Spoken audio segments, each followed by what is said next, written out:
उत्तराखंड सरकार ने अपने विधानसभा में विधायक पटल पर सम्मान नागरिक संहिता विधेयक है उसको रखा था, उसके बाद अब उसे पारित कर दिया गया है। राजस्थान में भी इस तरह के जो हैं सम्मान नागरिक संहिता विधेयक उसको लाने की तैयारी की जा रही है, योजना बनाई जा रही है। जो मंत्री है उन्होंने भी इसको लेकर बयान दिया। उदयपुर के लोग इस पर क्या सोचते हैं, व्यापारी वह क्या सोचते हैं, क्या सम्मान नागरिक संहिता राजस्थान में लागू होना चाहिए?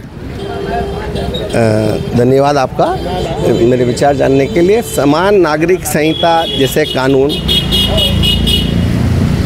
भारत एक देश विविधताओं का देश है, उसमें आदिवासी भी हैं, उसमें विभिन्न तरह के समाजों की अपनी खुद की मान्यताएं हैं। उदाहरण के तौर पे हमारे उदयपुर के जो विधायक हैं झाड़ोल के और राजस्थान सरकार में वर्तमान में मंत्री हैं, उनके स्वयं के 2 पत्नियां हैं और उन दोनों पत्नियों से पुत्र हैं, 8 बच्चे हैं। हमारे जो सांसद हैं उनके 2 पत्नियां हैं, ठीक है, और उनके दोनों के से बच्चे हैं। तो जो बहुप्रथा विवाह प्रथा है, जहाँ बच्चों की जो जनसंख्या नियंत्रण, इसके पीछे जो मेन बीजेपी और आरएसएस का और जो सत्ता समर्थकों का तथाकथित राष्ट्रवादियों का और हिंदुत्ववादियों का जो एक मुद्दा है वो ये इसको इस्लाम से जोड़ते हैं, ठीक है। माना कि इस्लाम में कुछ कुरीतियाँ हैं, ठीक है, चलिए वो कि इस तरह की कुरीतियाँ हमारे ग्रामीण क्षेत्र में भी है, तो सरकार उनका वो तैयार हो जाएंगे क्या? बाकी आप शहर वासियों से बात करोगे, आप आम जनता से बात करोगे, लिटरेट पर्सन, हर पढ़ा लिखा व्यक्ति इस बात को एक्सेप्ट करेगा कि समान नागरिक संहिता होनी चाहिए, उसमें कोई दाय नहीं। लेकिन उसको कितने सिंसियरिटी से लागू किया जा सकता है? अगर यही बात आप झाड़ोल में, कोटड़ा में, फलासिया में या ग्रामीण के क्षेत्र से बात करोगे, बहुत सी तरीके से पंजाबी हैं, सिंधी हैं, अनादर कास्ट के लोग हैं, साधु हैं, ब्राह्मण हैं, इनके अपने आप अपन एक सामान्य परिवार के अंदर अपन स्मोकिंग करना गलत मानते हैं, ठीक है ना। लेकिन आप जाओगे मंदिरों के अंदर या हरिद्वार घूमने गए तो वहाँ सरेआम चिलम पी जाती है, ठीक है। महिलाएं स्मोकिंग करती है, अपने महिला स्मोकिंग करना गलत माना जाता है। तो हर समाज की एक मान्यता है, अगर सबको साथ लेके इस तरीके से स्थिति लागू करा जा सकता है तो जरूर करा जाना चाहिए, इसमें कोई दो राय नहीं। लेकिन इन सब पे हो पाएगा क्या ऐसा? इसी तरीके से बहुत डंका बजा के करा गया था कि एक टैक्स जीएसटी लागू हो पाया क्या? नहीं। आज शराब का हरियाणा के अंदर शराब आधे चाराने में मिलती है, जो बोतलियाँ 1 रुपये में मिलती है।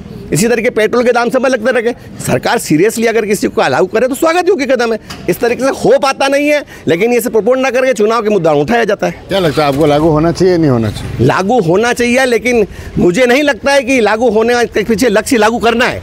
इस सिर्फ मात्र प्रोपोगंडा है, इसके माध्यम से मूल मुद्दे दूसरे मुद्दों को भटकाया जा सके। ठीक, आप बताएं क्या सोचते हैं, समान नागरिक जो संहिता है उसको लेकर लागू होना चाहिए क्या? सर, जैसे कि भारत देश अपना स्वतंत्र नागरिक देश है, इसमें सभी धर्म के लोग रहते हैं, तो मेरा यही मानना है कि सभी को रहना चाहिए अपने, और जो लागू होना चाहिए वो लागू होना चाहिए।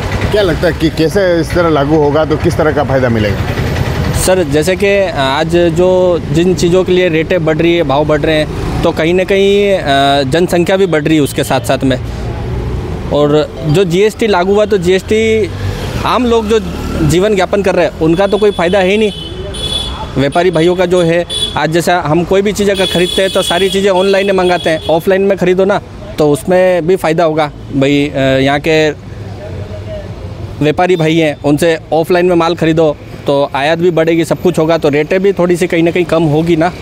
तो मेरा यही मानना है कि सब चीज़ें ऑनलाइन छोड़ के और ऑफलाइन में ही ज़्यादातर ध्यान दें। आप बताएं अंकल, क्या सोचते हैं समान नागरिक संहिता को लेकर? इनका ले लो इंटरव्यू, फिर ये जा रहे हैं। ले लो। आप बताएं क्या सोचते हैं समान नागरिक संहिता को लेकर? समान नागरिक संहिता कानून लाया है सरकार को सोच के, उत्तराखंड की सरकार ने कर रखा है। पहले गोवा की सरकार ने इसको लागू किया है, दूसरा देश उत्तराखंड है।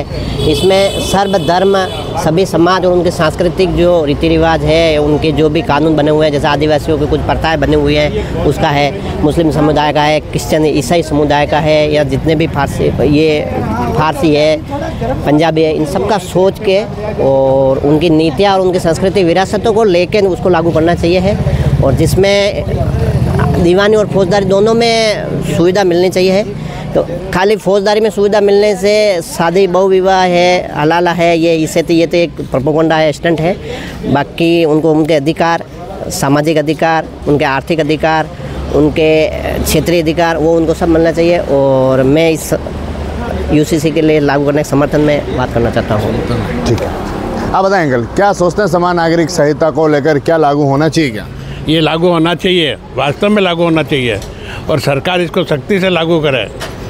क्यों लागू होना चाहिए? क्या लगता है आपको, जिस तरह से जो समान नागरिक लेकर चल रहे हैं उत्तराखंड में भी है, विरोध काफ़ी हो रहा है उसका?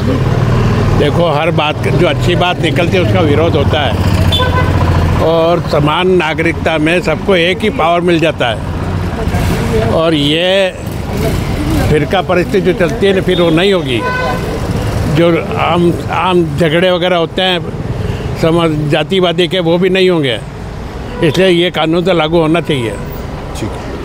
देखिए, कई सारी जो बात हैं लोगों से सामने आई है। जिस तरह से कहना है कि समान नागरिक संहिता है, उसे राजस्थान में भी लागू होना चाहिए, जिससे कि सभी को समान जो कानून है, समान नियम है, समान जो कानून है वो लागू हो सके, साथ ही समान अधिकार सभी को मिल सके। TV9 के लिए राजेश डांगी।